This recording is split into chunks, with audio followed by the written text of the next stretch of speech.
Hey, let's start the show. It's April 25th, 2013. Welcome to This Is Only a Test, the official podcast of Tested.com.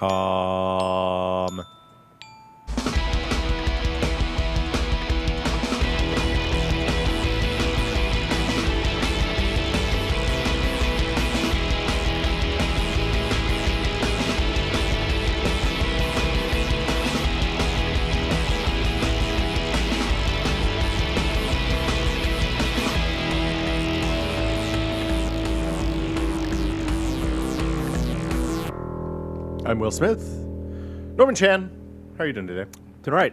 We're recording very early this week. We are very early this week. We should disclaim that in case something interesting happens. Something in the next 5 crazy days. could happen in the next 2 days. What's the craziest thing you can imagine that would happen between Tuesday and Thursday? Apple this afternoon has its earnings report, and something crazy could drop then, and in which case, tomorrow Apple might not exist. You really think that that's a possibility? Someone might buy it out. They might announce a incredible dividend, or Exxon. They could buy all their stock back. I don't. They could Okay, probably I They don't could buy a think they could do significant that. percentage. Yeah, With their cash holding. there could be a takeover. There could be a hostile takeover. There could be some Mike Milliken style stuff here coming in. I don't have any idea what any of that stuff means. Things can happen between now and Thursday. There's a lot of time between now and Thursday. So I mean, think about what happened last week between Tuesday and Thursday. what happened last week between Tuesday and Thursday? Crazy shit happened. Oh yeah, that was the whole Boston thing. That was all last week.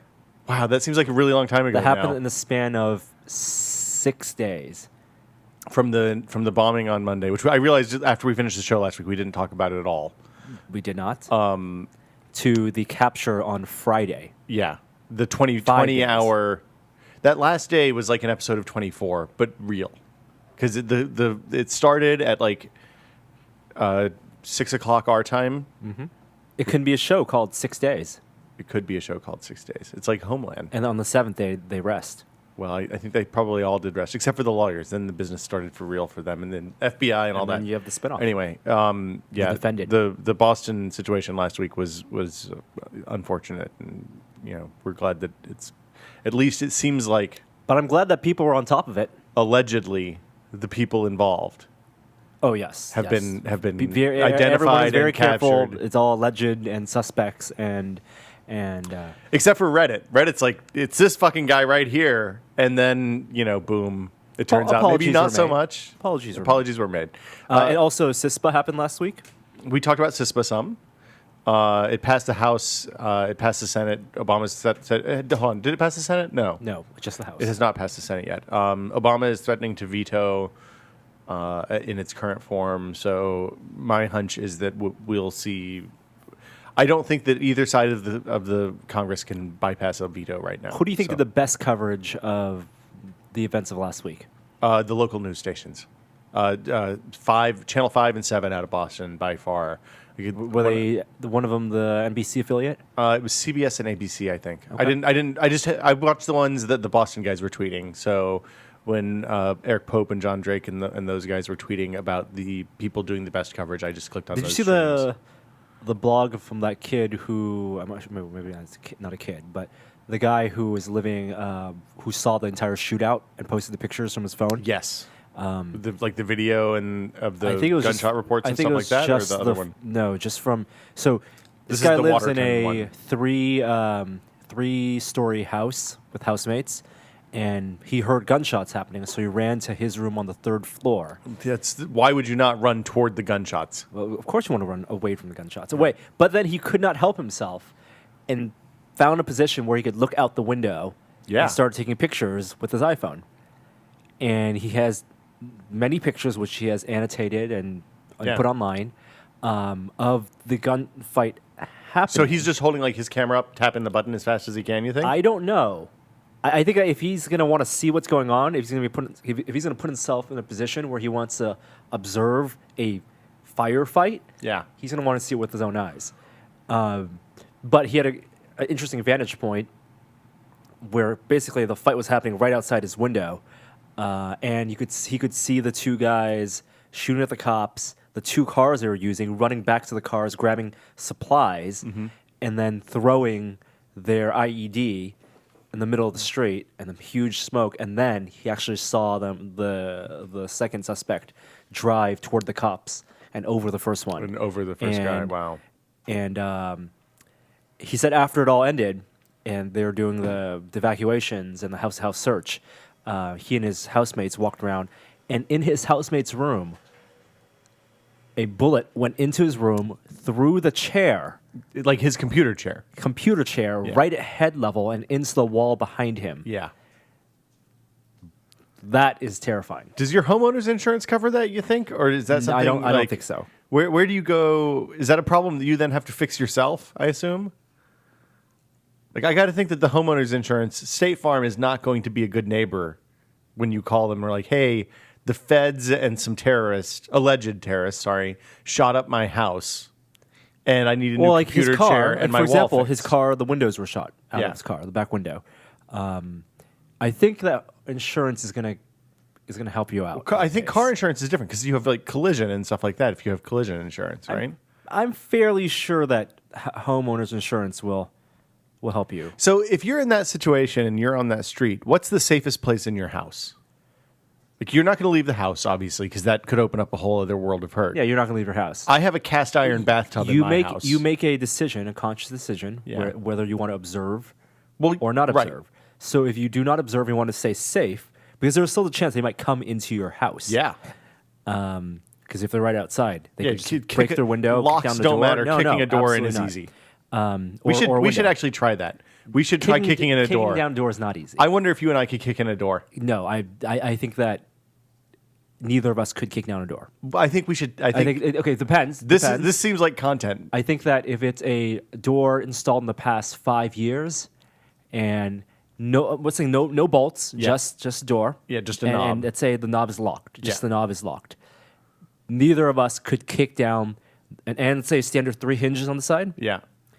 Wooden door, not like the... Like you're talking about like an interior door into a bedroom in your house. Something that has a lock on the knob, but there's no deadbolt, and it's just a wooden frame. I think I could kick that in. Okay, interior door, maybe, but your foot would be injured. Oh, it would hurt, yeah. A lot. Front door, no way.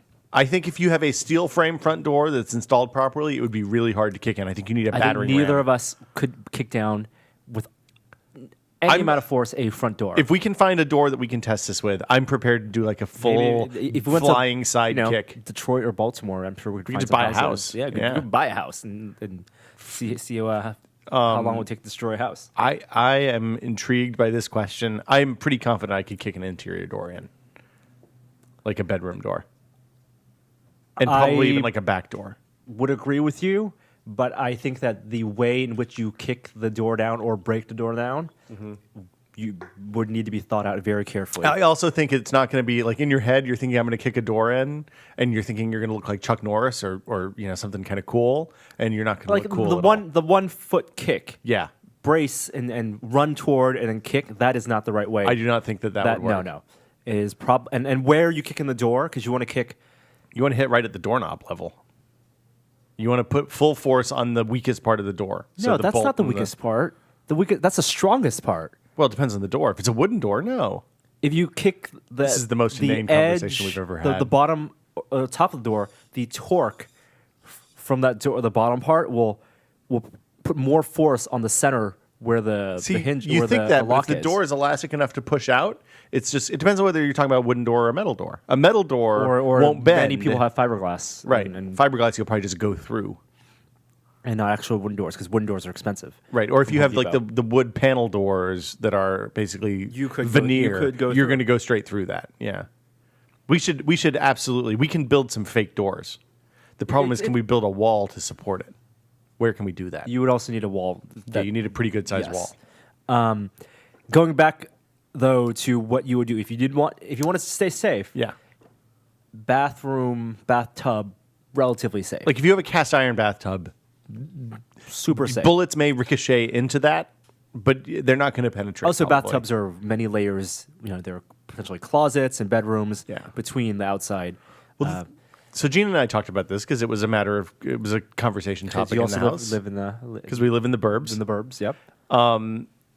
And the thing we came up with is that like the refrigerator is the densest thing in the house aside from the cast iron bathtub is obviously spot number one, because then you can also lock that door and push something in front of it, whatever. But if you don't have the cast iron bathtub, if you have a fiberglass bathtub or even a tile bathtub, then you put the refrigerator between yourself and where the bullets are coming from. No one's going to move a refrigerator if I'm not saying you move the refrigerator. I'm saying you stand on the opposite side of the refrigerator from the thing. It's like Indiana Jones. You want to put the refrigerator between you and the right, because it's multiple layers of metal and plastic and glass and metal, and all the food in there is all stuff that will absorb kinetic energy. At some point, though, if you hear that glass is breaking and people are potentially making their way, one or two people are making their way inside your house. Oh, yeah. The confrontation is inevitable. And you have to make a decision whether to be proactive or reactive. Yeah. Or you just climb out the window and run away. So that's proactive about running away. Yeah. If you're on the second floor, that's not going to happen. I'd take a jump out of a second floor window. Dangle down a little bit. I think if it's one or two people, being proactive in an engagement may be more to your advantage. Yeah, but you're insane if you go after people that are theoretically wired to explode. Well, you don't know that. Well, but I think by the time this was happening on Friday night, pretty much everybody in the Waterton area was aware that they were potentially wired to explode. Otherwise, the cops would have just walked up and shot them. Granted, given the expectation or the likelihood that there are explosions involved, then yes, you want to be as far away from explosives as possible. If it's just a dude with a handgun, I guess they had M4s and a BB gun, or a knife, you could... there's a good chance you could defend yourself. Always. The right thing to do is to always run away. Do you have defensive tools? We have like a baseball bat. Baseball bats are the way to go. I mean, it's just for playing baseball, though. It's not for a wooden baseball baseball bat the head. Is the way to go. Yeah, baseball bat. Golf clubs are good too. Get a good swing with a golf club. No, kitchen knives. Baseball bat's nice and hefty, and baseball you can push. You can do both the swing and you can jab. So are we going to go back and here's the thing, is in a small cramped house, like in the hallway, a baseball bat is essentially useless though, because you can't get a good swing on it. You don't never engage in the hallway. Well, no. Sometimes you don't have a choice, Norm. That you wait for at the edge of the door, and wait for one person to come in. Then you strike at the wrist. You strike at the arm. So remember when we got that question before about the baseball bat versus the knife? It turns out that was a giant bomb question that somebody repurposed and sent to us. Would you rather defend yourself with a baseball? Yeah. Would you if you're fighting some person and you get one thing and they get the other, which would you rather have? And the right answer there is clearly baseball bat. Because they have one chance to throw the knife for range. Yeah, or they have to hope that they can take the first hit with the baseball bat or dodge, which is unlikely. Enough to get in and get a stabbing blow. Yeah, exactly. Yeah, knife is the loser there. You reach as in boxing. Yeah. Reach is always one of the most important things. So we've taken what started out as a really serious conversation and made it super silly. I apologize. It was crazy last week in advance, but crazy. I'm glad that the loss of life was minimal. I guess at this point, more people died in the fertilizer explosion in Texas. Well, it's not even that. It's just that it could have been a lot worse. It was scary times. And it's bad all around. And I'm very glad that our friends in Boston are safe. That everyone in Boston is safe, except for the people that are not. So there's not a whole lot of tech news this week. We've talked about this. Let's run down the list real fast. Norm put the first thing on the list as the last week. Last week was crazy. Established. SpaceX had a successful flight. There's two space flights. The Antares rocket finally launched successfully this week. That is not SpaceX? That is not SpaceX. That's the second company that's part of the same private spaceflight initiative. Orbital Space Corporation. And that's another ISS resupply / potential passenger rocket, right? More ISS resupply for at least for the foreseeable and this future. I think this is after this test, they're going to do one more test to the ISS, and then that's it. Contract billions of dollars in contracts. So they don't have plans beyond the second I'm sure test flight? They do. Okay. They do. I think Antares is this rocket, and then Cygnus is their delivery module. Okay, so that's the equivalent of their Dragon X capsule. Yes. So yeah, the SpaceX's Grasshopper. This is, I think, the more interesting. I mean, not to diminish the achievement. No. The company is spending their own money to develop rockets that can send cargo to International Space Station, 400 kilometers up. That's amazing. It's a good thing. Yeah. SpaceX did a Grasshopper test. Grasshopper is their vertical takeoff and landing rocket, basically. So it's the closest. VTVL, yep. The closest equivalent is the LEM, if you think about it. The old Apollo LEM that was used to land on the moon and then take off again. This takes off from a vertical position, flies up to, in this case, 320 feet, I think. 320 meters, 820 feet. 250 meters, 850 feet. The 250 meters was the first one. Oh, no. This was 250 meters The as well. thing I read said 320 meters. That's a lot of meters. It is a lot of meters. Times 3. Yeah, so I don't know. Okay. So I'm just repeating. Taking off. Yeah, taking and off. It's Hall rocket. Well, I think it's tall because of the amount of fuel involved. Right. Probably. I mean, but this is not I mean, you don't think it's not like the LEM. It's not like a stump. Yeah, exactly. Bigger it's gravity, not a so pod. more fuel required. It looks like a rocket. Yeah. So this takes off, flies up, hovers for a period of time, and is in a kind of unnerving way. If you watch the videos on the site, It's like balancing a pencil on your fingertip. Kind of, except for with fire instead of your fingertip. That's right. And then comes back down in a controlled way and lands on 4 feet again. Lands on exactly the same spot it took off. Yeah.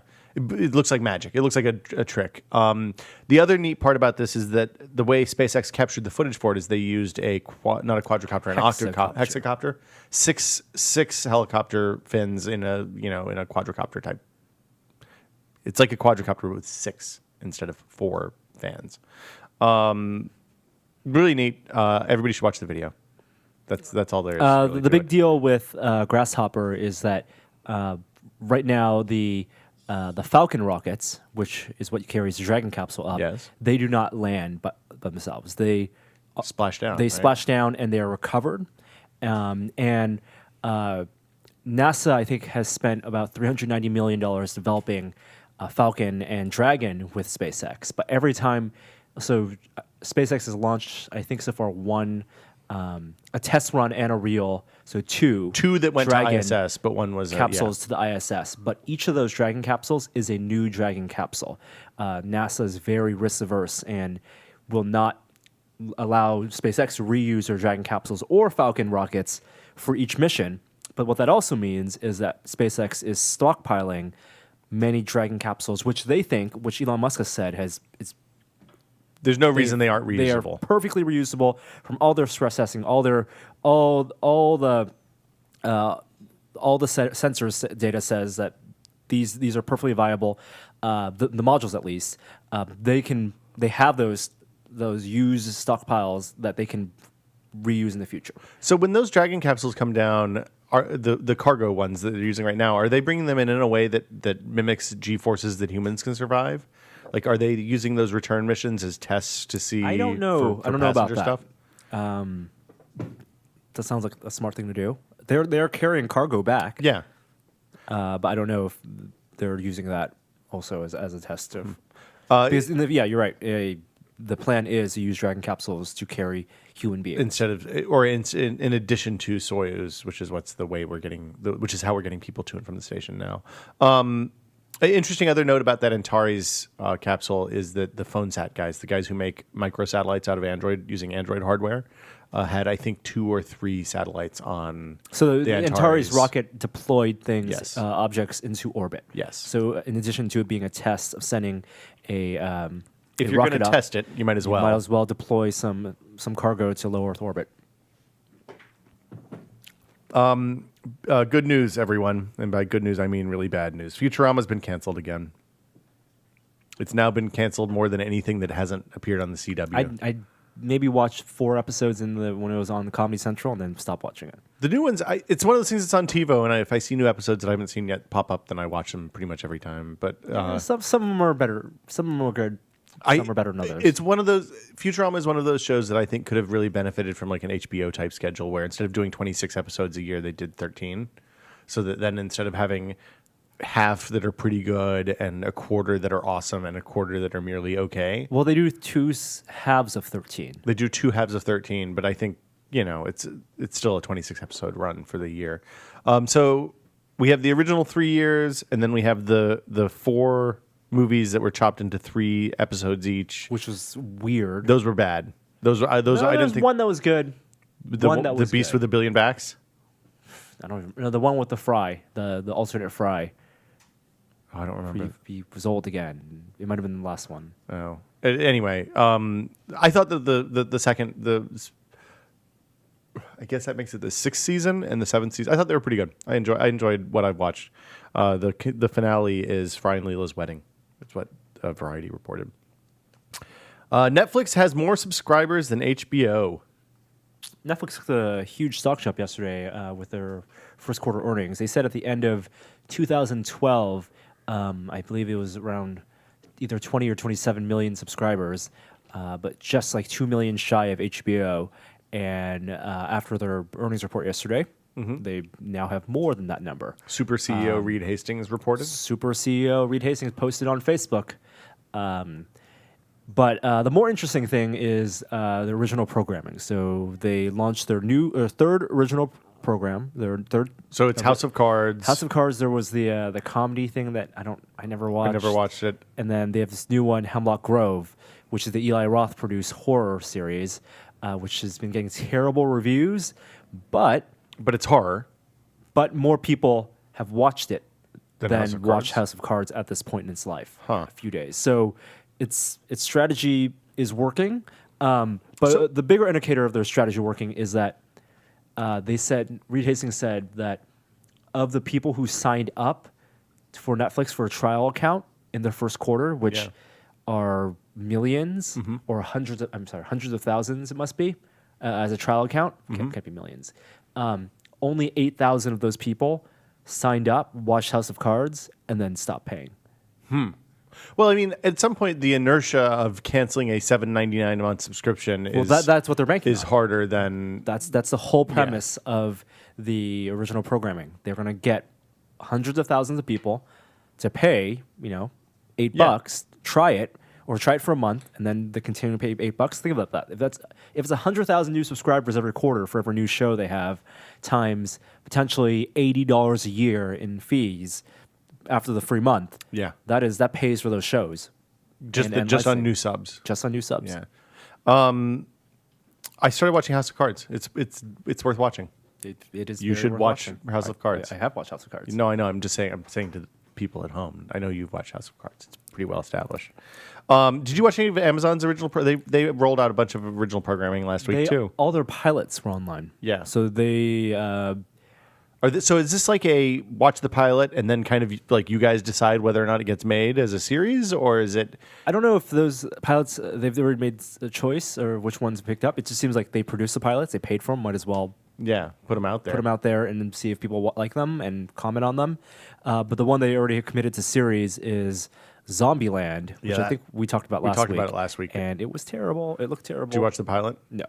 Even that trailer looked terrible. I didn't take the time. The other thing with if Netflix, you guys watch Zombieland, let us know how it was. We'd be interested to hear.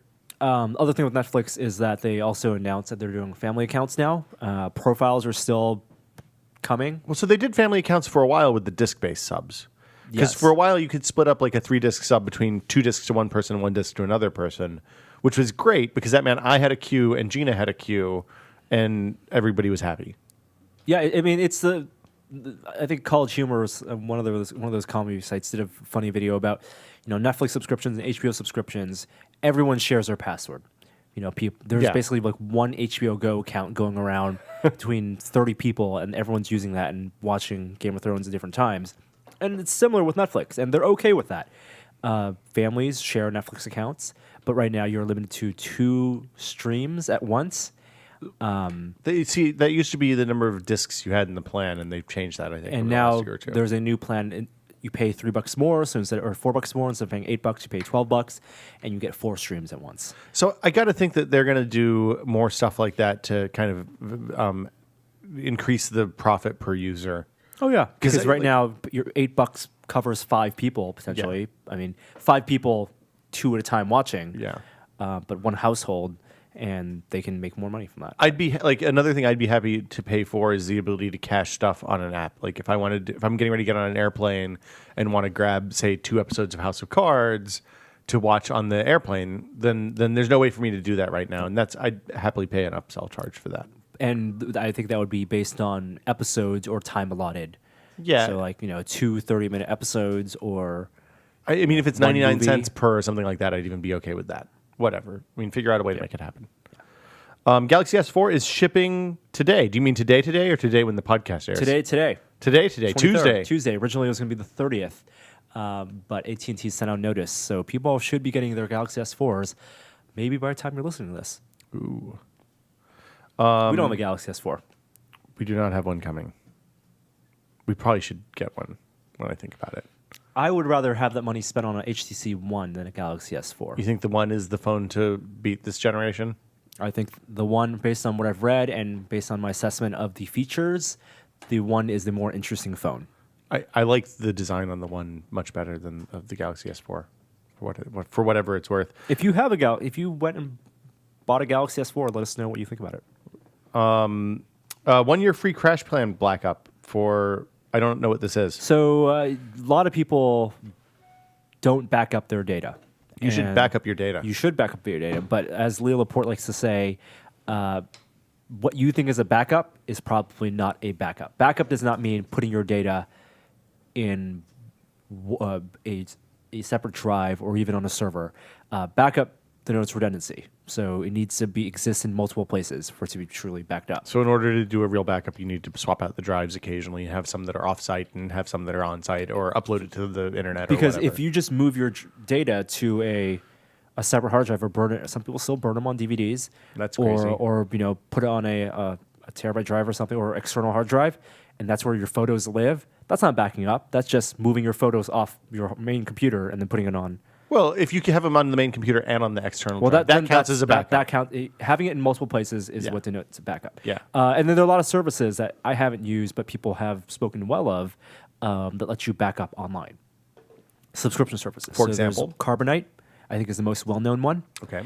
And Lifehacker really likes Crash Plan. That's their service of choice. And these are services that just run a small service or background or app in the background. And when the files change, you can schedule a backup time, and they'll just upload that data based on folders or whatever. You can say, I only want this stuff in this folder, in this folder, in this folder, or this type of file, or whatever. And you pay based on how much data you want to store. So I think for a Crash Plan, it's like $2 a month for, I want to say, 10 or 15 gigs of data, and then if you pay $4, you get unlimited data. Okay. But that's so $48 a year basically for and then you get access to those files on mobile apps and all. It's like so Dropbox. How do you restore that stuff if your machine so this isn't going to give you a full computer restore? Like No. when my MacBook died and I had to restore from the Time Machine backup. This is file This is access. different. This is just the important stuff. Yeah. Okay. Mainly because you're limited unless you're on a Google Fiber or another fiber provider. Your upstream is going to be such that you don't want to back up your entire computer to the internet. And these services make increasingly more sense when you have something like fiber and really fast upload. Yeah. Upstream. Like the offsite backup is the number one, is the use case.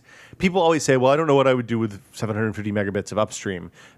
Backing up your entire PC to the internet, where storage is incredibly cheap, is like the number one use case for that. Mm-hmm. Absolutely. And then, so Crash Plan, the competitor to Carbonite, actually has an offer going on this week where if you sign up, you can get a full year of backup for free, say $50. It's worth trying. Okay. But if you're going to commit to it, then know that after a year you have to start paying, or else you don't get access to that data anymore. That's a good deal that's a good deal for everyone involved, because it lets you know that you have it if you want it, and then and for them, that gets you invested in their service, and they lose $50. Well, and the thing is, once you've uploaded 200 gigs of data to their service, it's going to be worth it for you to pay $50 a year to keep that alive. I just don't know if these services have deals with ISPs so that they don't count toward your bandwidth cap. No, I bet they don't. I bet they do. I mean, so I had interesting conversations with people at Comcast, like off the record conversations about, on background conversations about how Comcast is enforcing bandwidth cap. Because remember last year when we were talking about it, And I you had went gone over? over a bunch when we were uploading video from our houses. They track. They know where the video, or they have some idea of where the Yes. data is going, and so they do value that differently. Right. So if I had done Way different. if I had done 250 gigs of BitTorrent versus 250 gigs of uploading to YouTube, they're going to look at that and say, okay, this is legitimate use. It's hard for us to complain about it. And it seems like I never got nasty grammed, despite the fact that we were going over every month for 4 months straight. They never slowed down, none of that. So I think as long as you're doing legitimate stuff like uploading to your online backup provider, Or they're as long probably as not going to they hassle you. think that Yeah, as long as they think that. They're doing legitimate things. It'll be fine. I feel like that's a violation of the spirit of network neutrality stuff. But I don't do illegal stuff with my internet at home, so I don't really care that much. What's also interesting is that you can pay $4 a month and get these type of backup services, but there are also tons of different backups, just cloud storage services that you can get relatively free storage on. Like Dropbox, I think you can get up to 10 gigs now. I have 19 gigs for free right now. Yeah, you thanks can to get a lot, and all sorts of stuff. referrals Yeah. and all sorts of things, and Box.net and stuff. And it's $10 a month for 100 gigs on Dropbox, which is kind of expensive compared to, say, Carbonite. Right, but it's a different type of service. Yes. A lot of people will start hoarding just different of just cloud storage, and it's not a bad idea. It seems like the kind of thing that could make you a little crazy, though, if you're not Well, careful. you have to be the right type of person. You have to be able to manage it. But some people can use SkyDrive for certain things, Google Drive for certain things, Dropbox and Box.net for different things, and you just have a lot of icons on your system tray. So, and then there's the other thing that I know some people do is use tools that just basically hook directly into Amazon S3. So instead of using, I don't know that Carbonite or CrashPlan are actually just front ends on S3, but Dropbox is. yeah. So Dropbox is a front end for S3, or at least it was at the beginning. It may not be anymore.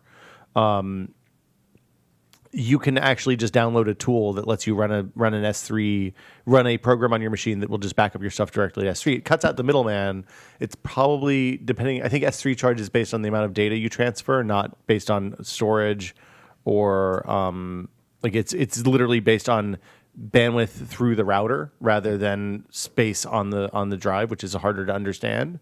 But that means that it's free as long as you're uploading, or very, very inexpensive as long as you're uploading a little bit of stuff, and you only basically pay when you need to pull off of the backup, or when you do the initial first backup. So yeah, there's a lot of different options. We should dig into some of that stuff and see what works, see what we like best. Because I haven't spent any. I do hard drive backups and then I have a drive that stays in my drawer at the office and it gets cycled out once a month, basically. Those drives die. Well, no, I know. I mean, I just replaced a 2 terabyte drive, which was $80, so it's not that big a deal. But you should assume that the lifespan of a hard drive is 2.5, 3 years at the outside. Well, think about it that way. If you're buying a 2 terabyte hard drive, that's 2 years of backup theoretically. Yeah. So it's Shapeways took $30 million from Andreessen Horowitz, which are Silicon Valley venture capitalists, basically, with the goal of hiring more people and setting up more factories. And one of the questions that somebody asked me a few weeks ago is, why is there no Kinkos for 3D printing? And I said that's actually kind of what Shapeways does. They just do it via mail order rather than have a bunch of stuff locally because the equipment's still pretty expensive. So you know what? That could be a business model for them. Yeah, I mean, it wouldn't surprise me if we start seeing Shapeways retail pop-ups. locations pop up. 1 day turnover, and as opposed to having it shipped. Yeah, or even if it's just like a decentralized thing where you can go pick it up and they courier it to the place or whatever to a retail location, or have verified tech shop style lease out the 3D the CNC machines the excess use at hackerspaces. Connect. This is in the long history of dumb ways to order pizza on the internet. Starting with, I think, EverQuest, where you could type /pizza into EverQuest 1 in like 2004 and have your favorite kind of Pizza Hut pizza, or maybe it was Domino's, delivered directly to your door. Pizza Hut has now launched, along with Microsoft, a Kinect-enabled pizza ordering app for the Xbox. Now, this is an app, so it's not an integrated service, which means if you're doing something on your Xbox, you actually have to log out of whatever you're doing, launch the app, Yep. and then use your controller to type in information. I would assume that you just connect the app to your pizzahut.com account online. This does not seem like... It seems lazy in a very inefficient way. Well, it's the kind of thing that Pizza Hut says, okay, it's going to cost us $10,000 to develop this app and hook it I'm into sure our it's great online for Pizza ordering Hut. system. I think if you're lazy enough that you won't pick up your phone and speed dial a Pizza Hut, well, and put it to your ear and your shoulder while you're gamings, then... So I like the online ordering experience for pizza. I am pro that because when you order the pizza online, you never have the fucked up toppings because they can't hear you in the loud pizza place, right? You never have to repeat your address 4 times, and you just type the credit card information in there and sign the thing when the dude comes to the door. I like this is a half-baked idea. Like, well, they need to go one step further and have it built into dashboard or something. So you're saying you just need to make a specific pizza gesture while you're playing the game, and that pops up a thing that says, "Hey, do you want to order your favorite pizza now?" Or Konami code is now pizza ordering code. Up, down, down, left, right. Yeah, I can see that. Or it actually putting it into your dash so you don't have to quit out of whatever you're playing. Right, that would be ideal. Because who wants to go through that? I mean, have you launched an Xbox game lately? It is slow. There are many steps to do that. It takes a long time. So yeah, that's a thing you can do. I like in the world of smartphones and tablets. I don't like when the EverQuest thing happened. It was really still a super dumb idea, but at least like you couldn't Alt Tab out of EverQuest because that would do bad things to your game. So you couldn't go to the pizza. You know, like being able to make that happen automatically was okay. Now Pizza Hut needs to do a tie-in with PlayStation 4 so that the share button will let you send a slice of pizza to someone. I would love to do that. You know how many people would just do that for the novelty of sending a slice of pizza from a physical button? Yeah. And then that goes straight from your PlayStation account funds, and they would make millions in a day. Microsoft could level this up one more by just making a dedicated pizza button on the Durango controller. Instead of that big X in the middle, you just hit the pizza button, and it sends a pizza to... Its triangle looks like a pizza opens slice. up a pizza menu. I don't have a Pizza Hut that delivers to my house, so I can't test this. That makes me... kind of sad, but also a little I don't happy. even know if I have... I don't know where the nearest Pizza Hut is. Every once in a while, I see an ad when I'm watching baseball or something, and there's a Pizza Hut pizza on there that looks super gross, but also kind of awesome. And I'm like, I could go for a Pizza Hut Supreme deep pan pizza. Pizza is bad pizza. I'm not saying it's good pizza. It's like the dough is like deep fried, or... because it's in the pan, the oil gets in there, and it kind of fries the dough. It's pan-baked yes, pizza. it's in a dish. Right. It's not like... It's not a... It's not like Little Star deep dish. It's like Pizza Hut deep dish. It's a real specific thing. I'm not saying it's good. Different parts of the world, Pizza Hut is actual restaurant. Really? What? Hold on. What? Wait, what? Yeah. Like you can sit down? Like Olive Garden actual restaurant or like real actual restaurant? Yes, like Olive Garden style. You can only have pizza that way at a Pizza Hut. Well, that's the way it was when I was a kid. You went in, it was usually a darkly lit area. There was like fake brick molding, real dark brick molding on the wall. They gave you the red plastic cup, the kind of translucent one. And then there was always like a Miss Pac-Man Galaga machine in the corner. And a salad bar. You always had to go to the salad bar. I remember you'd get salad and a personal pan pizza for, X number of dollars for the kid. What's your favorite chain pizza? We're looking at like Domino's, Papa John's, Little Caesars, Pizza Hut. I'd say Round Table probably counts. I've eaten at any of those. Round Table is probably the last one I ate at. Pizza it's like Thai food. There's so many different pizza places wherever you live. Well, if you're lucky. A lot of places only have Domino's and Papa John's. There's not Little Caesars. La Petite Caesars. If you want to see something bad, go to Little Caesars in a bad neighborhood on like Sunday afternoon. It's not good. Saturday night. Yeah. Have you ever had... Costco is my favorite chain pizza place. I can that is my answer. I can agree with that. Okay. Then the last thing is there's been a lot of Windows 8.1 start button. Last week we talked about, this, Mary Jo Foley from ZDNet, who's their expert and probably the best Microsoft. She and Ed Bot are basically embedded with Microsoft. Yes. Journalists Online. And I don't mean that in a negative way. So a lot of sources said that 8.1 Windows 8 Blue will possibly bring back the start button and also the option to boot to desktop and not to start screen. Do you think they thought about it when they made the codename Blue, so that they realized that people are going to say Windows 8 Blue all the time? I don't think they thought it's BLUE, not BLEW, but I think it works either way. It does work either way. So the start button's coming back, but the start menu is not, probably, right. So The Verge, their own sources confirmed for them that this is indeed the case, but a lot of people did not read that as clearly as they should have, and we also misinterpreted. The start menu is not a part of this deal. This is a bringing back the bottom left-hand corner start button, but that would still take you to the start screen. So this is going to be similar to the developer builds of Windows 8, when you hit the start button and it took you to the start screen, rather than hitting the start button and taking you to a start menu. If you hit the start button, if you hit the start button, the physical start button on the keyboard, that'll take you to the start screen anyway. So it does that. Removing the indicator that takes you back to the home screen on keys on machines with keyboards and mice and no touch screens or no start buttons aside from the one on the keyboard that normal people don't use is really one of the all-time great boneheaded Microsoft decisions. Like it is a phenomenally bad move. This change is for people who remote into their Windows 8 desktops because they can only use the mouse and they can't touch the edge of the corner of the screen. It's also for people who don't have who I mean, you have to look at normal users who probably never realize what that Windows button is for on the keyboard. I mean, I'm talking about the Windows key on the keyboard. Really? Dude, I'm telling you, I told you this last week. I watched Gina spend 15 minutes trying to figure out how to get out of a Metro app because she didn't know to hit the Windows key. Because she never uses the Windows key. It's just the thing that annoys her and pops up the start menu when she's trying to type and do something. It's a really, really stupid UI decision. You use it because you're a nerd and you know. I use it because I'm a nerd and I know. But normal people have no fucking clue what the Windows key does.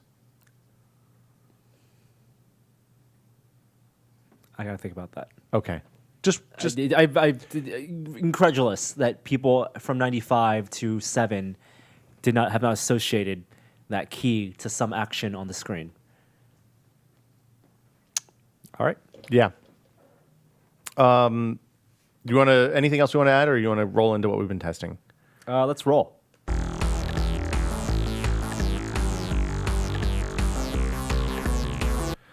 Hey, Norm.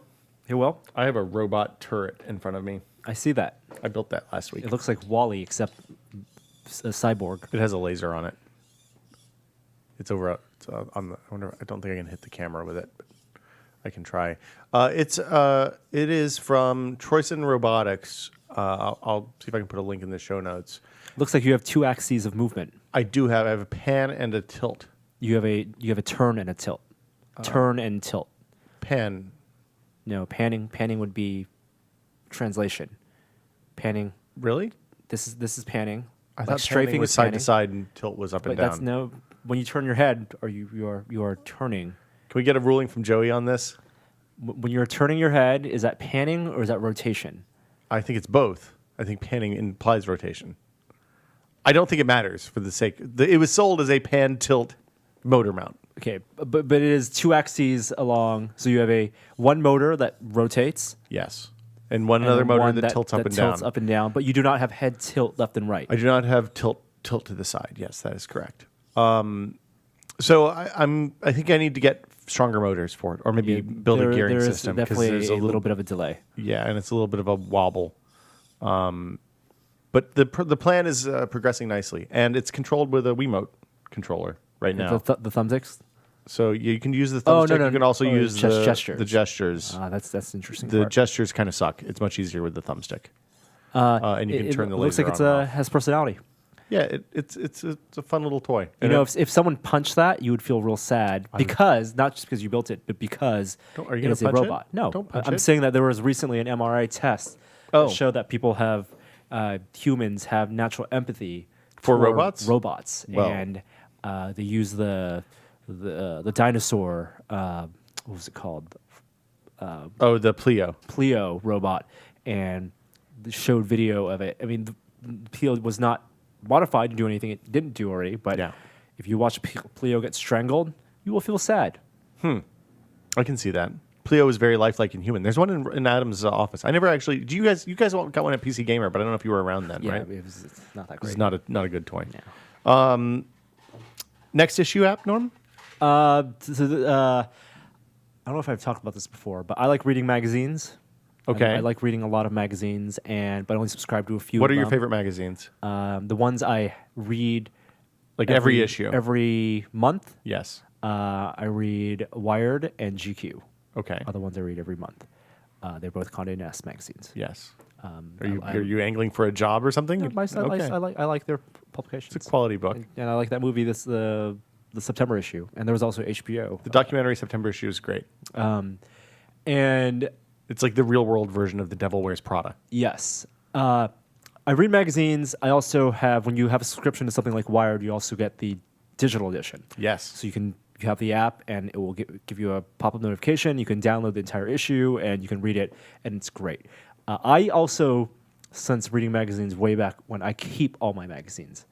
Really? You store them all? I store them all on shelves in my house.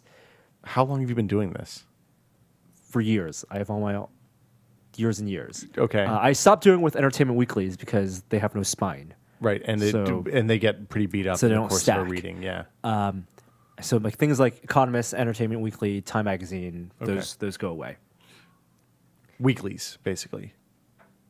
I never go back. The time I can count on probably two hands the times I've gone to my shelf and pulled magazines, a back issue to flip through them. Yeah.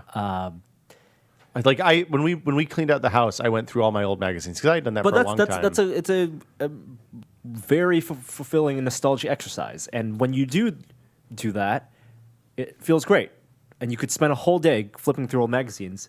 But I never find that I do that on a whim. Like the only times I've gone through old magazines with any kind of regularity is like if I went to visit my grandparents and they have 50 years of National Geographic. Totally, we'll go back and dive into National Geographic. You're looking for things to do. Or like when Gary came over, let's PC Gamers. I work. I want to see pictures of myself when I was younger. Okay. And it showed but it made me think about do people keep their magazines? Why people keep their old magazines, and can you live on a magazine diet where you only have a limited time to have that magazine? So that's what I do now. Like I sit down, I read the magazine, and it goes in the recycling bin. So and if having that limited time to read a magazine, for example, you can only read 4 issues, back issues at most. Yeah. If that forces you to read the magazine more carefully or have a set schedule and not fall behind. So this is kind of becoming a more almost metaphysical question.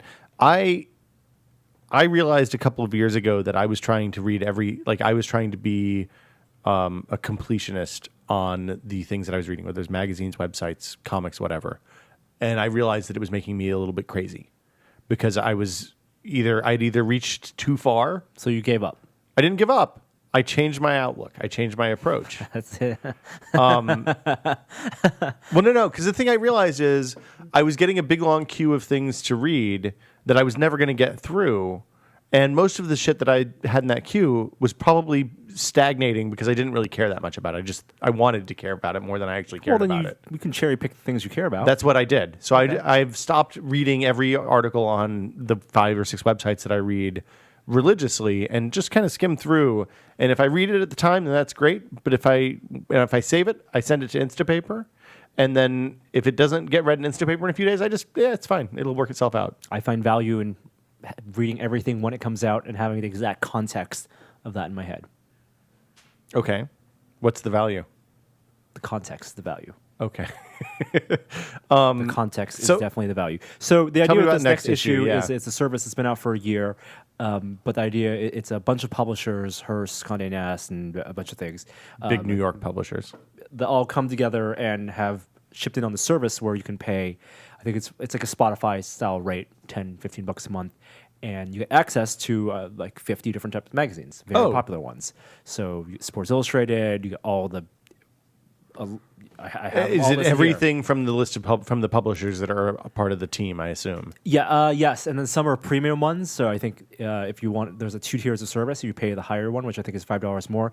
You get access to the prestige magazines like New Yorker. Oh, okay. A New York Magazine or something that you wouldn't otherwise. The stuff that's like long form articles. Yeah, that are the expensive newsstand buy. The expensive magazines, exactly. But it's like Popular Mechanics, Car and Driver, Vanity Fair, Bon Appetit, GQ, Wired. So it's Hearst and Fast Condé Company, Nast stuff. Time, Entertainment Weekly, all those things. Okay. Things that most of the stuff you'd see at newsstand. I'm enjoying it. How long have you used it? For 3 weeks. 3 weeks. And are you feeling like, are you reading more magazines as a result? Like, are you going outside of your comfort zone now? It feels like I'm at a yes. It feels like I'm at a doctor's office. Or like going to the newsstand and sitting down in the coffee area with magazines that you've borrowed but not bought. And looking at covers and cover lines to pick out, that could be an interesting story. Okay. Is wonderful. I can see that. It could load faster. And is the quality on what are you using this on your iPad or on the Surface? It's on iOS. It's on Windows. Okay. I think it's on Android as well. On iOS, it's not as it varies from magazine to magazine. But for example, comparing Wired to Wired, it is lower resolution on the Next Issue app than it is in the iOS app. In the Wired app, native app. Okay. And you can't pinch zoom, so there are limitations. So is it more like a PDF version? Because like the Wired app is like more interactive. It is like an interactive design version. Okay. Something like Entertainment Weekly is designed for like landscape view. Interesting. Yeah. Okay. Is an interesting thing that I did not consider using, but is it something you would pay for? It possibly could. It feels like it would suit my reading style, and I don't think I would abandon physical subscriptions, because I like tangibility. But if I have the choice of, if I'm paying $10 for music that I'm using Spotify maybe less frequently now than I did a year ago. Yeah. And you're probably more intellectually stimulated with this type of subscription if you make the most of it. Interesting. Well, and variety is also nice too.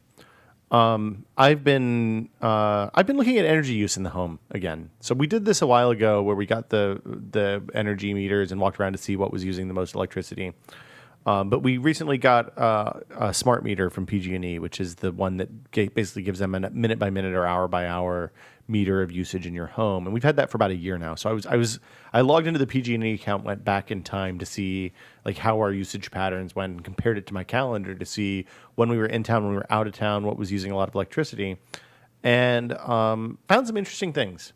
So the TV is a huge use of power in our house. The TV and the TiVo and all that stuff.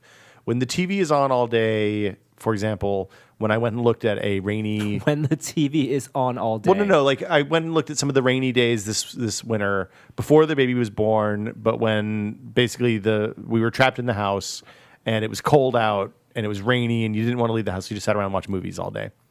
Those days were by far the biggest users of electricity. By a magnitude of what? Not a magnitude, probably 20% higher. Oh, okay. That's not bad. So I looked at... and I've started doing experiments to see what happens when I do things like switch the computers from sleep mode to hibernate mode, which is kind of a pain in the ass on OS X, it turns out.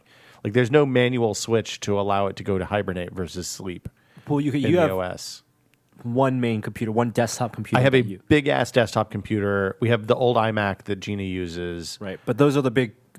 Those, I presume, would consume more power than the TV, and those are kept on all day. But no, they aren't. They sleep. So they both have been set to sleep for a long time. The iMac is it predates Sandy Bridge, so it's probably 3 years old now, 4 years old. When it sleeps, it draws a very small amount of power because it's essentially a laptop with a big display. The gaming PC draws more power because it has a big monitor hooked up to it. And when you're playing games, and when I'm playing games, it's like 900 watts or something ridiculous. Well, probably not consuming all that at once, but no, but over an hour or something.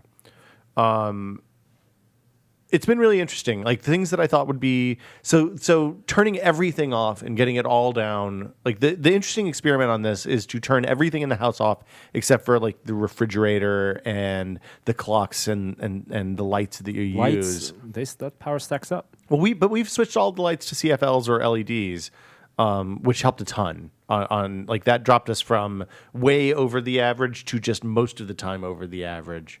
The TiVo is a fair source of energy consumption.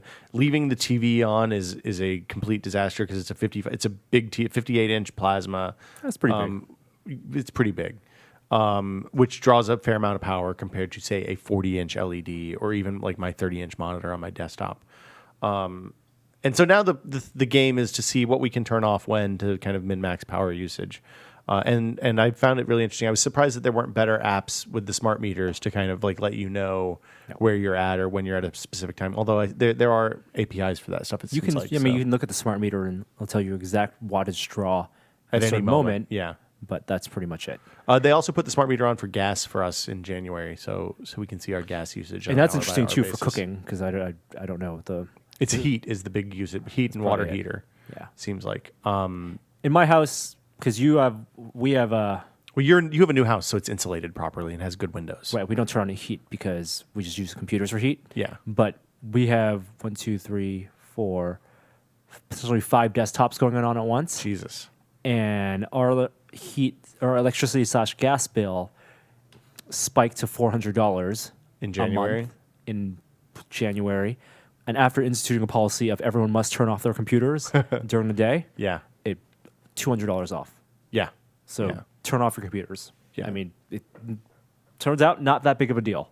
Yeah. So, do you turn it off or do you put it to sleep? Turn it off. Turn it off. Turn it completely. So yeah, it's I'll write a story about that when I have some more details. The other thing that I found is that if you're in California, then PG&E is doing massive rebates right now for replacing single pane windows, which we have because it's an old house, improving insulation, which we also have because it's an old house. Take advantage of rebates and utility rebates. Replacing like the old wall heaters with a real like gas fired furnace. Look for rebates. Good excuse to buy new toilets. Oh yeah, new toilets are a big one. Shower heads too. We've talked about shower heads a lot lately. Do you want to talk about Surface Pro a little bit and then do some questions? We have a bunch of questions. Let's jump to questions. I don't have too much to say. Addition. We'll talk about Surface Pro next week, or we'll do a video. We're shooting our video review next week. Okay. Emails? Well, but we do the other one. Emails. We don't do emails. We do emails. No. Questions. Boom. If you have a question for This Is Only a Test, the email address is podcast@tested.com. We prefer audio questions as long as they don't sound like you're being chased by a herd of wild buffalo. And we have a bunch of questions today because I asked for them on Twitter and you guys really delivered. So let's get through as many of these as we can. We'll answer more. If we didn't answer your question this week, then either we didn't like it or we'll answer it in the future. I'll do the first one, Norm. Chris asks, what's your most beloved device or technology from any point in your life, past or present? For example, I have the fondest memories of a Gold Star 386 SX desktop computer I got when I was 13 because it made me fall in love with computers. It was the first computer I took apart. It was the computer I played my first real PC game on, Winning Commander 2. And it was the first computer that made me realize computers were special. In this context, what device or technology do you have the strongest positive feelings about? I'm also going with computer, and it'll be the first one that I built, which was Pentium 2 300. So this is tough for me because the first real computer I had was a Pentium 6. I mean, I had a 386 SX, but it was a like writing papers in college machine, and I think I played a little bit of X-Wing and stuff on it. The first real computer I had was a Pentium 90, and or Pentium 60 rather, and it like opened. It had PCI slots, so I could put real video cards in it. It's where I learned how to fix computers. AGP slot. No, it predates. Ooh, so you didn't have real video cards. I did not. No, I had real video cards for the time because at the time the only video cards there were PCI cards. AGP came around in the Pentium 2 days. The first machine I built was a K6-2300, which had an AGP slot. That was a big deal. Advanced graphics port. Yeah, I that Pentium 60 was a pretty awesome machine.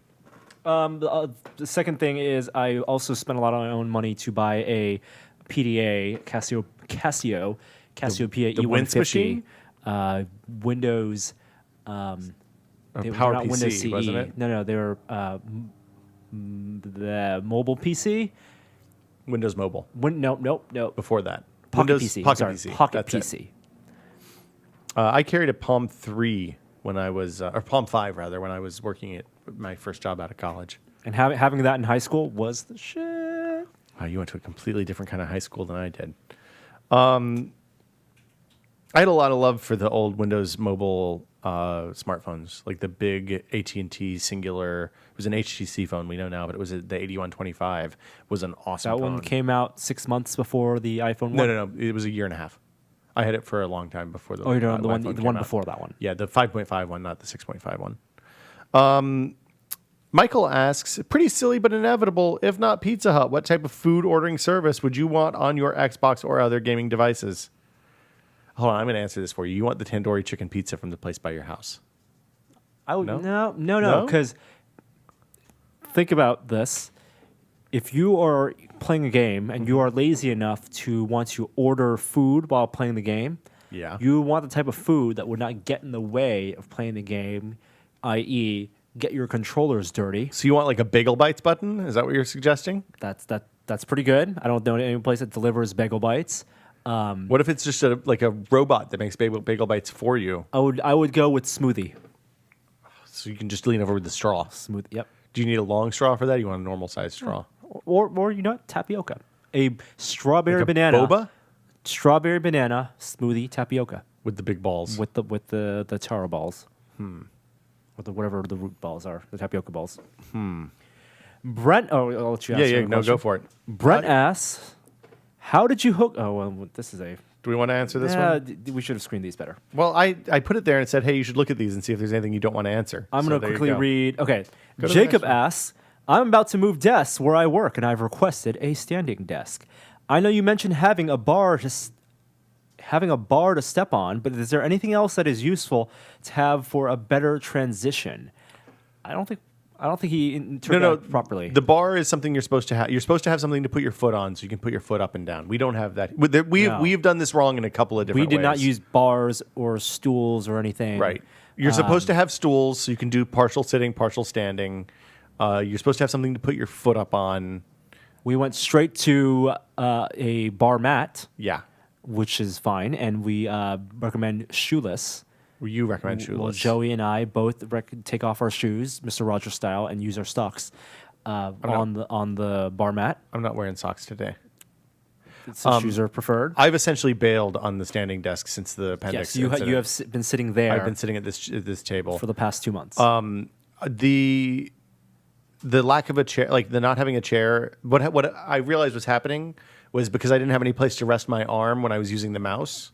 I was getting really bad Wrist. shoulder pain. And also- like neck and shoulder pain only on the right side. And when I was out with the baby, it went away, and that's what made me realize something's fucked up about my standing desk. So, well, you also have the keyboard tray. well, that's because it's the desk. They height. made the desk too high because Andy asked when we were getting ready to get on an airplane, and I didn't have time to measure, so we just eyeballed it. So don't eyeball it. Make sure you get the math right, or get an adjustable desk is the other way to do it. Ours aren't adjustable. I'd say also give yourself a lot of room for your mouse. Yeah. I almost think I might. I talked to Brian Lamb about this a few weeks ago, who's a noted standing desk aficionado, and he said that the thing he did when he started getting shoulder pain was just lean on the desk. So he is leaning up on the desk, which I don't know. You could also do stretches and calisthenics. And or I guess I could get a pole to rest my arm on when it seems a little unwieldy. Anyway, talk to if you work at a big company that is offering standing desks as an option, you can also get a big person to cradle you while you. Oh, that'd be nice. Are you volunteering? No, can't lift that much. Talk to the person who does the ergo desk fitting before you commit to anything. Caleb asks, I have 2 questions. Well, I'm only answering the second question. Will and Norm both have very interesting hobbies. Will with Arduino and Norm with vinyl toys. I'm wondering how you guys got into your hobbies and found information for beginners. I just went and got on the internet and started looking at a homepage for Arduino stuff. I bought a couple of books which were less useful than I kind of initially thought they would be, just because my level of expertise was already a little bit beyond what the kind of getting started books were for the Arduino stuff. And yeah, I mean, spent $50 on a thing and then started messing around with it until I could make lights light up. And then once you kind of understood that stuff, then it progressed pretty nicely. And there's good resources for the Arduino stuff online. There is a website for everything, and there is likely a forum for everything. And if you're going to get interested in something new, get obsessed about it, you can spend days doing that, become an expert. And I think that's how Adam does it. Yeah, he spends a lot of time on message boards. Message boards are really useful for the most part. Become an expert. Know the context. Context is everything. Norm, you want to do the next one or you want me to do it? I will do this one.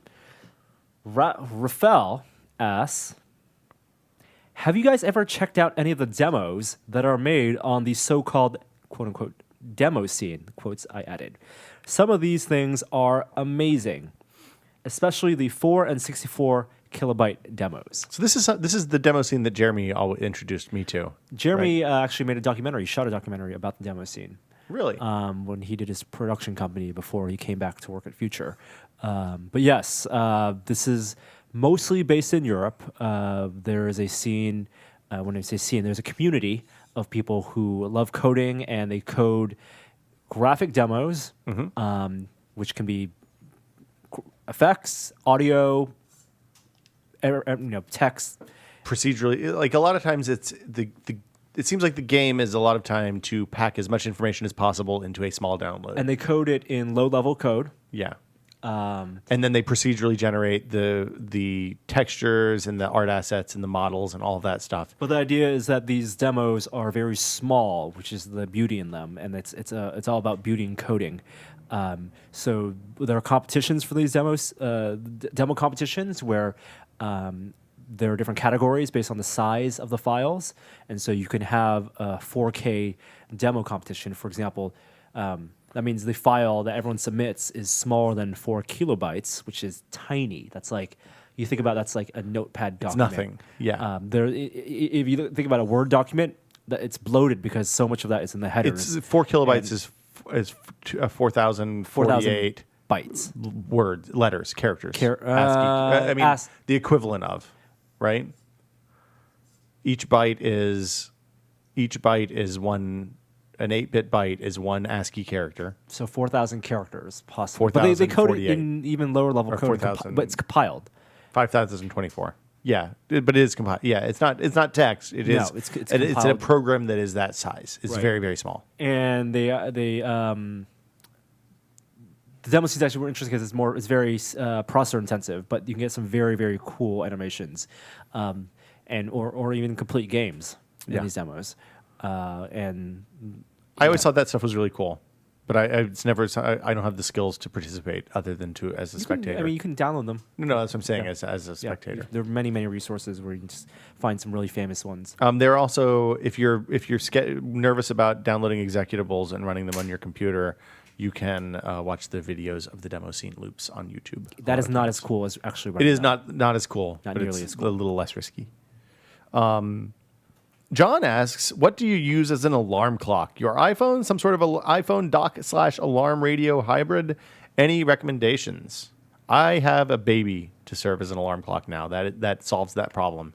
Although sometimes she wakes up too early and then I do the stuff and then I go back to sleep, and then not having an alarm clock turns out to screw you. Norm? I find that an alarm is something that you are constantly in battle with, not only the alarm, but your brain, your subconscious. You can try to game the alarm system, but you just end up screwing yourself. I use several tiers of alarms. So you said one for 7, 7:30, and 8? Well, no, I have multiple devices also. Okay. I keep my iPhone on my desk, and I use the Android phone Nexus 4 on the charger as the alarm. So you can get Google Now first thing in the morning? No, because that has ambient display. Oh, okay. For the time. So I use my phones, basically. Phones. Yeah, I used to have an alarm clock on my desk, on my nightstand, and when I do need an alarm clock, I use an iPhone. Because why? But I think most people are conditioned if they wake up at a regular time that their body just wakes them up at the regular time, down to the second, the minute. That is much more true now than it was 10 years ago for me. And I don't know if it's because I had different schedules on weekends and weekdays. Oh yeah, weekends your body doesn't know. don't sleep in. That's how you stay on a regular schedule. No, I mean, I wake up at 6:30, sometime in there, every day, pretty much. I think this is you. I'm quickly screening. I'll go ahead and read this one. Read ahead. I'll do this next one and pick a couple that you want to do. I've realized that I spend, Tom asks, I've realized that I spend about 90% of my life staring at a computer screen for work and play, and I'm getting tired of it. I can't wait until my last few assignments are done and I can take a break from having to use a computer every single day. Since it's your job to spend time with technology, do you ever get tired of it and feel like unplugging for a while to go and do something without a screen for a bit? Yes, I absolutely do feel that way. You get kind of overdosed, and I find that, when I get that way, I just stop playing games, which solves the problem. For how until I want to play a game again. Go outside. Much. Yeah, take a walk. Walk the dog. If you don't have a dog, just walk yourself. Go for a run. Go to the beach. Go to the forest. Go to the mountains. The resolution on real life is incredible. It's pretty good. It's no Oculus Rift, no motion tracking, I guess. But you want to take another one? Sure. Matt asks, I am just starting out in freelance composing for video games. It's a pretty cool job. Yeah. And finding it very exciting. But I'm notorious for not finishing projects that I start. So I wonder, how do you guys stay focused day to day and follow through on personal projects? What techniques do you use? Any apps that help you? Question mark. I have a list of all the things that are in process at any given time. And I usually have a bunch of stuff floating around in various stages of completion. For physical projects, it's much easier for me because I have a really limited amount of space to work on that stuff. And I can't start something else until the other one is done and out of the way. But for like articles and stuff like that, I always have like 5 or 10 in various stages of completion in the hopper. I read somewhere that procrastination is just another way of, or people who are smart at procrastination can use that to their advantage and use the one task that they do not want to finish as motivation to finish other tasks. That is absolutely true. And if you're smart about picking your low-hanging fruit and use the one big task that you don't want to finish as a means to complete a bunch of other things before you get to it, then you eventually are net positive in productivity. The one really good piece of like time management advice that somebody gave me years and years ago is that you evaluate things by the value that they have to you and the time it will take to accomplish them. So in much the same way that the food quadrant thing that I did for the weight loss helped me decide where I was going to eat stuff that was unhealthy because I enjoyed it and where I was going to avoid stuff that was unhealthy because I didn't enjoy it and it just made me fat.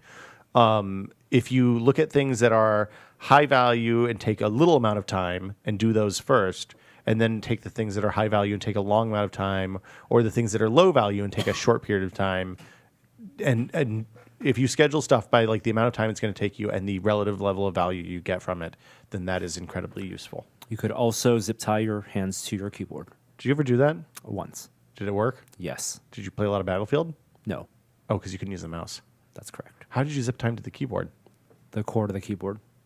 Oh, you just like the cord, you loop the cord through your hands? Mm-hmm. Wow. Was that in college? That was in college.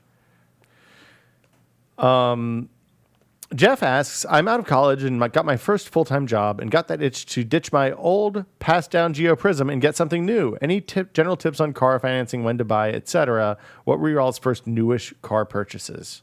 I'm a bad person to ask about this because I generally haven't bought new cars. I've never bought a new car. That's your tip. Yeah, I always just save money until I can afford I buy a car that's a year or two old with 20 or 30,000 miles on it and drive that until... 30,000 miles in 1 year is a lot. At most. Wow. Usually they're rentals, but they're because they have a high amount of mileage for 1 or 2 years, then they're generally a really good deal. You get 10 or 15 grand off, and then you can still buy the extended warranty from your local dealership. That's pretty good. And have no maintenance basically for 5 years. So that's my tip. And my tip is not to finance cars.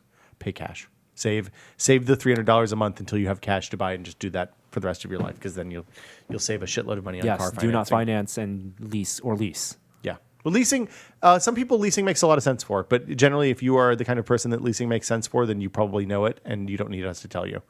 If you have a terrible commute, then it sometimes makes sense to lease rather than buy. Brett asks, I've been interested in getting a corgi, and I was wondering if there's anything specific about that breed that I should know. Also, have you done any testing of dog toys? Crates, food, and do you have anything you would recommend? I've heard corgis can be a stubborn breed that require a lot of attention. Hey, I know about this. Corgis aren't stubborn, they're smart. So the problem I've had over the years as a kid, and now we've had smart dogs, and we've had dumb dogs, and we've had neurotic dogs. Corgis tend to be a little bit neurotic and are typically very smart, as most kind of herding and working dogs are. The problem with that is that sometimes you will teach them stuff by accident. So you will think you're telling the dog not to bark, but instead you're giving her attention when somebody comes to the door and she starts barking, and that to her, she thinks, oh, he likes it when I bark when somebody comes to the door. I should do that more often. And it's really hard to both identify when you're teaching the dog something by accident and to fix it once you've done that. So the thing I would say is before you get a dog, buy a book about training smart dogs, and basically absolutely adhere to it and be super duper consistent. And if you can't do that, then get a dumber dog. And the size of the dog is correlated to the size of the poop. That is also super important. If you don't want to pick up big poops, don't get a big dog. Corgis have nice size poop. Very important. Other than toys and food, the food stuff is a boondoggle.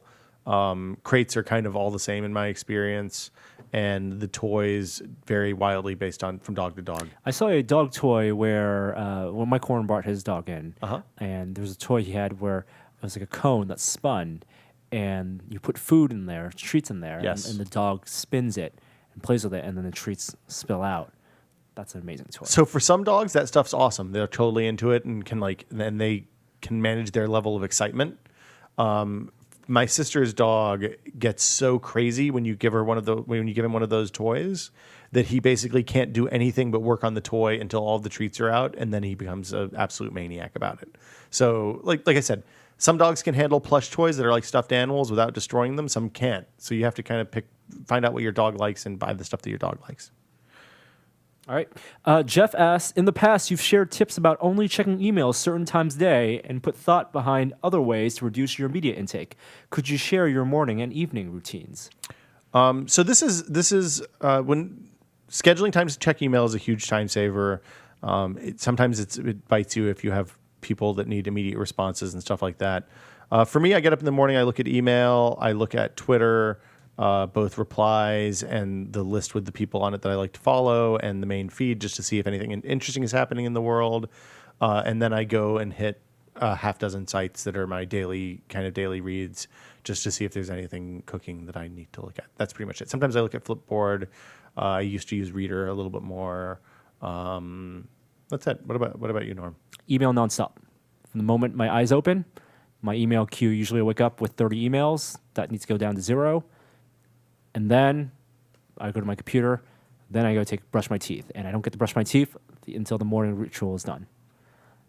And then I keep one window on all my computers. On Mac OS, it is a space dedicated to a window with about 12 tabs of the websites I visit every day. And those are refreshed nonstop. Constantly. Yep. You always have a lot of tabs open. Let's see, Matt, this is we might do one or two after this, but this is the last of the grade A questions. Matt asks, 3 years ago, I purchased the exact parts list and followed along with Will to build the machine from our very first gaming PC how-to video. I think that was Gary's, right? The very first one was... Or was that the one that we did in the ours. old office? That was for the in media Sausalito? player one. Oh, wow, that was a long time ago. Server one. I brushed aside Gary and Jeff's builds in the following years, confident in my rig's performance. Then I saw Lloyd's build from last month, and I was suddenly ripe with jealousy. I haven't exactly been getting the best performance on new games, and maybe it's time, unless you can suggest an upgrade path. I think my socket is old news. Can you save her, or should I take Old Yeller out back? That machine should be okay from a CPU standpoint if you put a new video card in it, would be my guess. You might want to look at the amount of memory that's in it. I think it was 4 gigs back then. Memory is so cheap now. I put 12 gigs of memory in my machine the other day for like $85. So definitely upgrade. I'm in the same boat. I have a 2-year-old video card, and games like BioShock Infinite are starting to chug a little bit. I would strongly look at a mid-range video card for that machine, and I would think you'd be able. I mean, worst case, you'll have a mid-range video card to put in the next machine. And an SSD will help. Yeah, and I know that a lot of times people have questions about things like whether your old PCI Express 1.0 or 2.0 socket will bottleneck a newer version of PCI Express's video card. It shouldn't be an issue. I mean, it may if you're talking about super high-end stuff, but with the kind of mainstream stuff, mainstream hardware that you put into a $1,500 machine, you should be fine. And also SSDs, check whether you're using the SATA 6. Yeah, SATA 6 is the one. It will make a difference if you have SATA 6 ports. You should plug them in. Do you want to do any of these others, or are you feeling good, Norm? I'm feeling pretty good. Okay, we had a couple questions that I'm going to save for the next time we do a Dadcast.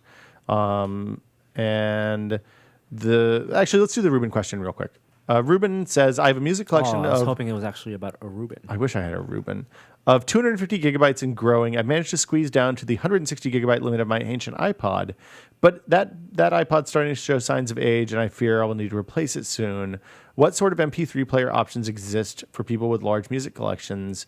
It's disappointing that 1632 64 gigabytes seems to be the only option, and streaming is not possible for me as I have very restrictive internet and a lossy signal at my work. I don't know that there's a good answer to this. I mean, there are hard drive based players that are made out of like Pac Rim companies and companies like Creative Labs that are probably okay. They won't use iTunes. You can just dump a bunch of files onto them and they'll pull the ID3 tags out. But I don't know. Like the market has moved away from people like you. Yeah, and seriously, people should not think. I mean, it's just like backups. Shouldn't put all their music on one device and be okay with it because you will always be getting more music. It's a pain in the ass. And it's the same with everything. Some people don't get more music, though. Some people like the stuff that they like and are listening to. They have all of the 70s rock and roll that they can fit on their iPod. I think then 250 gigs of that is probably too much.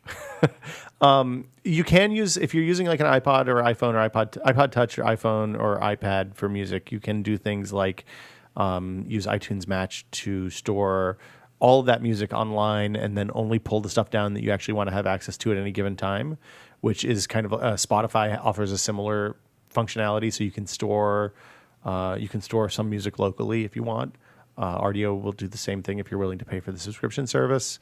Amazon Cloud Player will let you pay, I think, $25 a year for a whole shitload of storage.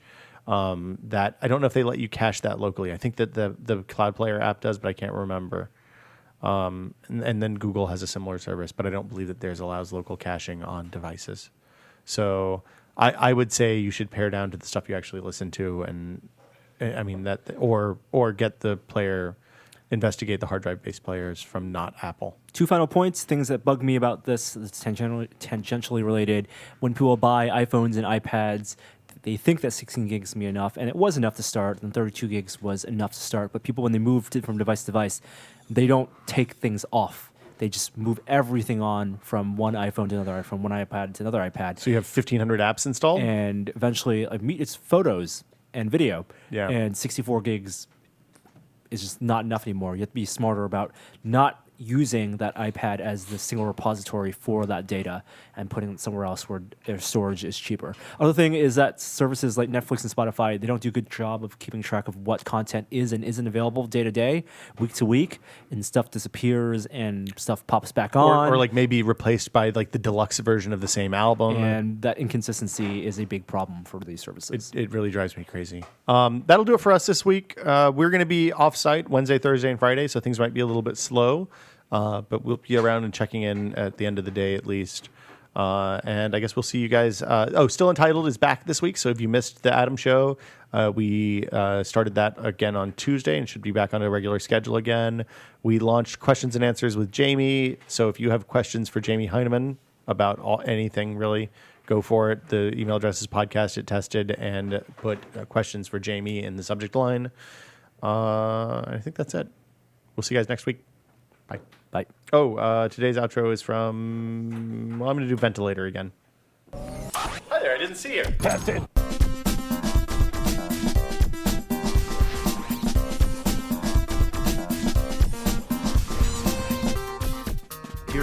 I don't like StarCraft.